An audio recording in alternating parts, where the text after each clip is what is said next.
నమస్తే, welcome to political పంచాంగం.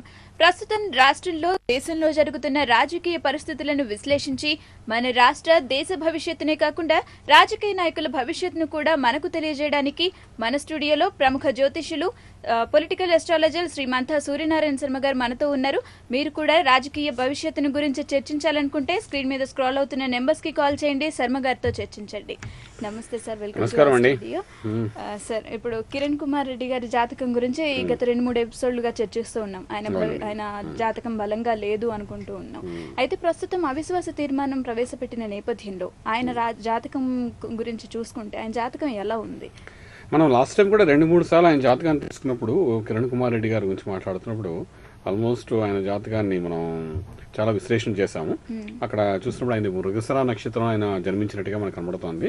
ఆయన డేట్ ఆఫ్ బర్త్ ప్రకారం తీసుకున్నప్పుడు అదేవిధంగా మృగశిర నక్షత్రం, వృషభ రాశి, లగ్నం సింహ లగ్నమై పుట్టారు ఆయన. సింహ లగ్నంలో రవి రాహుల్ యొక్క ప్రభావము, ధనస్థానంలో శుక్రుడు కొంచెం నీచంగానే ఉన్నారనుకోండి. అయితే ఇక్కడ పంచమ స్థానంలో శని గురువుడు, తర్వాత రాజ్యస్థానంలో చంద్రుడు, లాభంలో కుజుడు. అయితే మృగశిర నక్షత్రాధిపతి కూడా ఇక్కడ కుజుడై ఉన్నాడు కాబట్టి కొంతవరకు నక్షత్ర బలంతో కూడా ఆయన ముందుకు వచ్చే అవకాశం ఉంది. అయితే జాతకరీత్యా వచ్చినప్పుడు అంటే గోచారం, గ్రహచారం 2 రకాలు చూస్తామండి. ఇప్పుడు దశలు, అంతర్దశలు అంటే గ్రహచార ప్రకారం చెప్తామంట. ఈ గ్రహచార ప్రకారం తీసుకున్నప్పుడు అంటే ఆయనకు 99 నుండి శని మహార్దశ, అందులో ప్రస్తుతానికి కుజుడు యొక్క అంతర్దశ ప్రవేశం అనేది జరుగుతుందండి. కుజుడు యొక్క అంతర్దశ ప్రవేశం జరిగింది. ఇక్కడ శని కుజుల కలయిక అన్నదాన్ని కొంతవరకు విపరీతమైన వైపరీత్యాలు తీసుకుని వస్తాయి. ఆయన మానసికంగా, శారీరకంగా ఆయన ఉన్న స్థానంలో తన పర్సనల్ లైఫ్ అనుకోండి, ఈ ప్రొఫెషనల్ లైఫ్ అనుకోండి, ఏదైనప్పటికీ కొంచెం మానసిక ఆందోళన తీసుకొచ్చే అవకాశం ఉందని చెప్తున్నమాట. సో అది ఏంటంటే దశ అంతర్దశ ప్రకారం చూసుకుంటే మనకి అటువంటి స్థితి కనబడుతుందన్నమాట. అదేవిధంగా ఆయన గోచార రీత్యా చూసినప్పుడు శని తులారాశి ప్రవేశము అంటే ఇక్కడ ఏంటంటే పాపగ్రహమైన శని 3, 6, 11 స్థానంలో ప్రవేశించేటప్పుడు అంటే శుభాన్ని సూచిస్తాయంటే అన్నమాట. సో ఈ గోచార రీత్యా తీసుకున్నప్పుడు అంటే వృషభ రాశిలో ఆయన పుట్టడము, వృషభ రాశి నుండి 6వ స్థానం తులారాశి అయి ఉండడము, అటువంటి 6వ స్థానంలో శని ప్రవేశం అనేది అది ఒక రకమైన యోగం కింద మనం భావిస్తామట. అంటే వృషభ రాశిలో వారికి ఒక యోగం కింద భావిస్తామట. సో ఆ విధంగా వృషభ రాశి, మృగశిర నక్షత్రంలో పుట్టిన ఆయనకి 6 ఇంట్లో శని ప్రవేశం అంటే తులారాశి శని ప్రవేశం మన నవంబర్ 23 కల్లా పూర్తిగా అయింది. కానీ మనకు ఆ ప్రవేశం ఏం చేస్తుందంటే ఆయన కొంత బలాన్ని సమకూర్చే అవకాశం అనమాట. సో గోచార రీత్యా తీసుకున్నప్పుడు అంటే శని ప్రవేశం అయిన తర్వాత 2.5 సంవత్సరాలు శని అక్కడే ఉంటాడు కాబట్టి ఈ 2.5 సంవత్సరాలకి శని ఉన్న స్థానం ఆయన రాశి నుండి చూస్తే ఒక యోగాన్ని చూపిస్తుంది.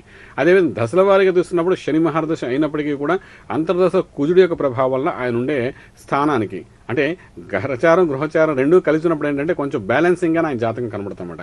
ఇటువంటి పరిస్థితులు ఏంటంటే గోచారాన్ని మనం దృష్టిలో పెట్టుకుని మాట్లాడాల్సిన అవసరం కొంతవరకు అంతైనా అవసరం పడుతుందన్నమాట. ఈ పరిస్థితులు ఏంటంటే రేపు మనకు జరిగే సంఘటనలు కానీ మనం తీసుకుంటే ఇప్పుడు అవిశ్వాస తీర్మానం ఇవన్నీ చూపించినప్పుడు అంటే ఇండివిజువల్గా ఏంటంటే ఈ గ్రహచారం కంటే గోచార బలం ఎక్కువగా ఉంటుంది. గోచారంలో ఉన్న మార్పుల వల్లనే మనకేంటే మనిషిలో సడన్ చేంజెస్ అన్ని కనబడుతుంటాయి కాబట్టి గ్రహచారం కంటే. సో ఆ విధంగా శని బలం కొంత యోగించే స్థితిలో 6వ స్థానం ఉంది కాబట్టి మనం రేపటి గట్టు ఈజీగా ఆయన ఎక్కే అవకాశం ఉన్నట్టుగా కనబడుతోంది. అయితే దీనివల్ల కొంత ముందు కాలంలో అవమానపడము, అదేంటో ఇప్పుడు ఈ రోజు నీవు ఆ సీట్లో ఉన్నావంటే అది మామూలానే లేదా మామూలానే అనే చెప్పే స్థితిలో అంటే ఉండి కూడా ప్రయోజనం లేనంత స్థితిలో ఆయనకుంటుంది. ఎందుకంటే అక్కడ దశలు, అంతర్దశలు ఆయనకు పూర్తిగా సపోర్ట్ చేయట్లేదు అక్కడ. సో అటువంటి పరిస్థితులు ఏంటవుతుందంటే డెఫినెట్గా ఏంటంటే ఏదో గట్టి ఎక్కినప్పటికీ కూడాను అది ఎందుకురా బాబు ఈ సీట్లో ఇప్పుడు మన రోషయ్య గారు చూడండి ముళ్ళకంప మీద కూర్చున్నట్టుగా ఆయన 11-14 నెలలు నిలబడ్డారు. ఏం చేయాలో ఏం చేయకూడదు తోచగాల. అలా ఇక నుండి ఆయన జీవితంలో సీఎంగా ఒకవేళగా నిలబడినా కూడా ఏంటంటే అది ఎంతకాలం ఎప్పుడు ఉంటుందో ఎప్పుడు పోతుందో అని టైప్ తీస్తుంది. దశలో డెఫినెట్గా ఎఫెక్ట్ అవుతాయండి. శని అంతర్దశ కుజుడులో ఎన్నో పరిణామాలు ఎంతోమంది జాతకాలు చూస్తాం. రాజశేఖర రెడ్డి గారి యొక్క జాతకంలో కూడా మనం చూస్తున్నాం. అటువంటి పరిణామం జరుగుతున్నప్పుడు అంటే డెఫినెట్గా కొంత బలం తగ్గిపోవడం, తర్వాత ఇంతకుముందు కూడా మనం చెప్పాము ఆయనకి కొంత అవమానం కూడా ఫేస్ చేయవలసిన అవసరం ఉందని చెప్పాము కదా. ఇవన్నీ జరిగే అవకాశం ముందు ఉంది. కానీ ఇది గట్టెక్కినా కూడా ఆ గట్టెక్కడం ఏంటంటే గెలిచామని చెప్పుకోవడానికే తప్ప ultimately is a loser in many ways అన్నట్టుగా చెప్పడానికి అవకాశం ఉంది. కాబట్టి రేపటి మనం జరిగే అవిశ్వాస తీర్మానం గురించి మనం మాట్లాడితే మాత్రం డెఫినెట్గా కొంత బలం అంటే మన కాంగ్రెస్ కొన్న బలం ఉంది కదా. మనం లాస్ట్ టైం కూడా అనుకున్నాం పథకాల గురించి కూడా మాట్లాడుకున్నాం. అప్పుడు కూడా మనకు కాంగ్రెస్కి అయితే కొంత బలం పెరిగే అవకాశం ఉంది అని చెప్పాం. సో ఆ విధంగా బలం ఉంది కాబట్టి ఏదో రకంగా గట్టి ఎక్కే అవకాశం మాత్రం కొంచెం కనబడుతుందని చెప్పగలుగుతామండి. ఓకే, అయితే అవిశ్వాస తీర్మానం నుంచి కాంగ్రెస్ బయటపడే అవకాశాలు కనిపిస్తూ ఉన్నాయి అంటే అనుకోవచ్చు. కొంతవరకు కనబడుతుంది. అయితే ఇక్కడ దీనికి మూల కారకులు ఎవరు ఏమిటి అనేది అంటే రేపు మనకు అసెంబ్లీలో కనబడుతుంది వారికి వివరణ అంతాను, అంటే ఎవరి యొక్క ప్రాధాన్యత ఎక్కువ ఉందని. కానీ ఇప్పుడు ఇవన్నీ బయట మనకి ఛానల్స్ లో బోల్డ్ అని కనబడుతున్నాయి. మన వేరియస్ వర్గాల వారు సపోర్ట్ చేస్తాను, కొందరు సపోర్ట్ చేయని, ఇలాంటి ఎన్నో వస్తున్నాయి. ఏదైనప్పటికీ రేపు ఒకవేళ కానీ అవిశ్వాస తీర్మానం రేపటి రోజు ప్రకారం చూసుకున్నా కూడా మనకి ఏంటంటే రేపు వచ్చే నక్షత్ర రీత్యా చూసినా, రేపటి రోజు జరిగే సంఘటనలు బట్టి చూసినా సరే మనకు కొంతవరకు ప్రభుత్వం కూలపడే స్థితిగా ఎక్కడ మనకు కనిపించట్లే. దీనికి మళ్ళీ మనం ఆంధ్ర రాష్ట్ర అవతరణ మనం ఇంకొకసారి తీసుకుంటామండి.